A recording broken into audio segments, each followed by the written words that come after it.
guys, welcome back to my channel. This is Hero Gaming here, and let's talk about another episode of this year Final Fantasy Opera Omnia, where today we will be covering Vivi and Eiko's release, which was scheduled to be tomorrow, or in this case today or tonight for some people. But anyway, it's not yet 100% confirmed, so there may be some changes, but still let's discuss about it so that we will be keeping up in schedule just in case if they do get their release this early. So starting off with Vivi, he doesn't get too much of a rework. His skill 1 now becomes a 4-hit fire AoE bravery plus single target HP attack dealt by 2 times with a 50% splash. So not much different than what he has before, just an additional HP dump. And his skill 2 now does a 4-hit fire single target bravery plus single target HP attack dealt by 2 times and a 50% splash. So this is actually quite nice considering that Vivi does have instant free turn for this skill. His LD now becomes a 5-hit AoE fire and dark bravery plus split HP attack dealt by 3 times, and also improve his LD buff, which is his overhit buff, with 30% elemental weakness bravery damage up and 30% HP damage up when he has more than 1 stack. There's also an improvement to the follow-up attack. He now does a 4-hit AoE fire and dark bravery plus split HP attack dealt by 2 times every time he takes an action. However though, it doesn't increase the amount of stack every time he uses LD. It's still only 5 stacks, so I think that part is a little bit disappointing that it increased that one, considering that he does still consume his own HP during this follow-up attack. So I do hope that for the next time when he was re-released during the FR era, he will get the higher amount of stacks, probably like 10 or maybe more than that, but we'll see how it goes. Vivi of course also get his EX extension. His EX now becomes a 4-hit AoE bravery plus split HP attack dealt by 4 times, and also increase the effect of his HP attack after using his EX, which is called Double Fire Plus, which now becomes a 4-hit fire AoE bravery plus single target HP attack dealt by 4 times. So basically Vivi is just gonna get a whole lot of new HP dumps. He has not too much different than before, because considering he was reworked quite many times. And of course his additional ability also gets some upgrade. It now extends the additional ability buff to 4 turns, and it provides 20% self-attack up and 40% self-bravery damage cap up. So Vivi essentially is still the unit where he's part of the Suicide Squad. He not only reduces his own HP on his follow-up attack, but the entire HP of the entire party. So if you ask me about this, Vivi actually can work really well with, of course, the recent release of Garnet, since she heals and he has a lot of free turns, instant turns on his skill too, which can also abuse Garnet's follow-up attack. However though, do note that Garnet's heal is not exactly the most reliable heal you want to go for, because she only heals during her EX and of course her LD. So you might want to be careful when you're running both of them together.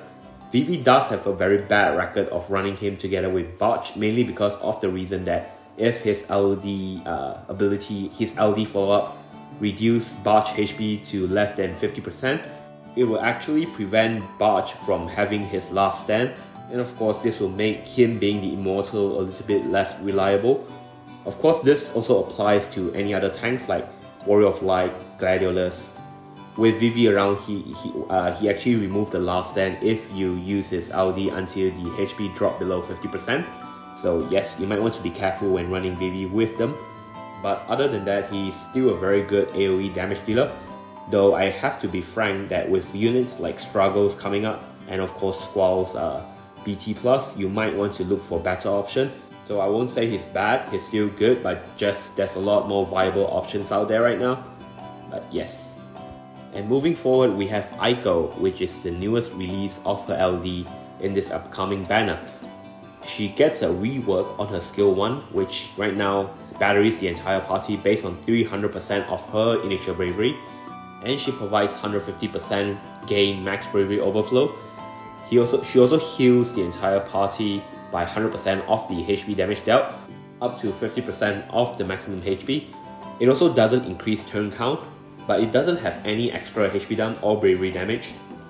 So in my opinion, they could have made this even better by actually make it an instant turn. But Eiko's kit doesn't actually rely on her skill 1 to be good, so not getting this much rework is not actually a very huge issue on using Eiko in your party. Her skill 2 now becomes a 6-hit single target light bravery plus single target HP attack dealt by 2 times, and have now a 50% splash. So the best part about Eiko though is her LD. Her LD revives any KO party member and heals the party by 50% of their max HP, and also provides batteries to the party based on 300% of their initial bravery. And it's a 4-hit light AoE bravery plus full HP attack dealt by 3 times, and provide 3 stacks of her overhead buff, which is called Phoenix Fenian. Okay, so this overhead buff is what makes Eiko so good, aside from the fact that she provides a 20% party max bravery up, 40% party bravery damage up, 20% party HP damage up, and 20% self HP damage up. She also provides the party light elemental enchant, and the best part is it triggers this her LD attack whenever the party goes below 50%, even if she herself is being KO'd. For example, every time a party member goes below 50%, or if a party member dies, each stacks of the Phoenix Fenian, which is her overhead buff, will be reduced by 1 and triggers her LD attack, which will revive the KO party and heal them to up to 50% of their health again. So Eiko actually creates a new era of ignoring orbs, especially for newer players, because of the fact that she revives even if the entire party is killed by the orb itself, as long as she has the stacks on her. So in my opinion of using Eiko, I only focuses on using her LD, her skill 2 and her EX.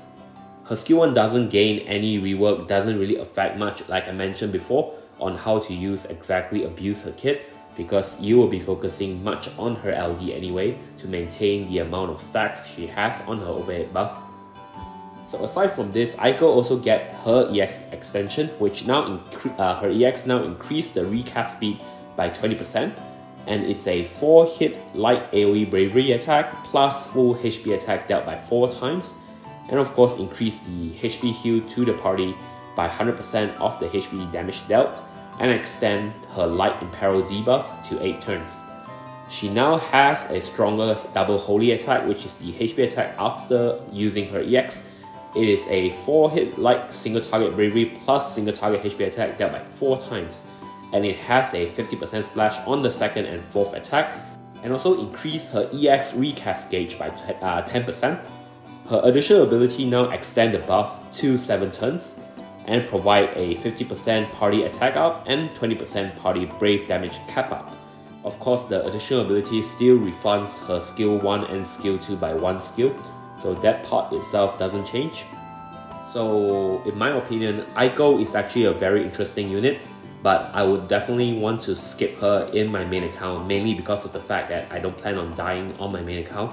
But the fact that she's very new player friendly, so in my opinion, if you like the roster, you definitely go for her. I have her during my JP release, so she helps a lot in clearing older content. So I definitely recommend you to go for her if you do not have a big roster. And she's a support unit that actually provides a party-wide enchant and imperil to the enemy. So that part itself is also very good for you to bypass a lot of resistance. So in my opinion, if you're a newer player or if you lack some roster or some unit to build a better team composition, definitely go for Eiko. She's definitely a very good pick. But if you're an older player or a veteran, or if you have a very wide roster, you do want to consider skipping her, because of the fact that even though she has a very interesting kit, you are not gonna die in most of these stages, especially this era where everything is just gonna be quite easy and the orb itself is not as lethal. So you might want to consider that option. For my case, like I mentioned, I will be skipping her on my main account and will be pulling her on my alternate account, purely because of the fact that she will benefit a lot in my alternate account for a starting unit. So essentially, if you want to pair Eiko, she can pair really well even with Vivi, but the fact that Vivi's constant self-damaging might actually triggers her LD ability follow-up too early than you want it to be. So be careful on the fact if you want to go for Vivi and Eiko's combo. If you plan on not letting the enemy get any turn, then you want to consider running Eiko with unit that can decrease their own HP, like Rinoa, Vivi, or even like Lloyds or Lutes that we recently get, so that they can trigger Eiko's LD ability instead. But that is not really recommended in my opinion. If you're running Eiko in the team, normally you want the enemy to get turns and damage your team so that you can get her revive going. So actually this banner is rather interesting in the fact that we actually get 2 Final Fantasy IX characters reworked in one single banner. And of course they are tied to Garnet BT now instead of Locke's BT, so that makes 3 Final Fantasy IX characters in one banner.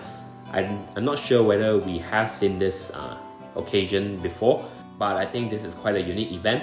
So with Equinox coming up, if you do not have a lot of unit, I do recommend going for Eiko, like I mentioned, to actually provide you more units so that you can run her safely without having to worry about dying. Do remember also that Equinox actually locked out characters, so you need to have at least 9 units to clear 3 Lufenias in Equinox. So just bear in mind, so you want to build your roster and consider pulling all this unit. And for the next one, we might be getting Barge and Alice, where one's a tanker and one's a DPS. So actually plan out your pool plans to make sure you have a wide roster covering most of the role that you want them to cover.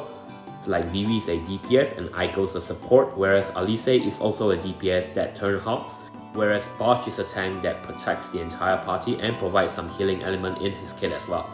So yes, I think that's about it. Do plan out your roster well. I plan to pull for Vivi and Eiko in my alternate account and Alice in my main account because I really like the new rotation for Alice. So we'll talk about it the next time. But yes, so thank you again for watching guys. I hope you enjoyed this short video and I'll see you guys in the next video. Cheers.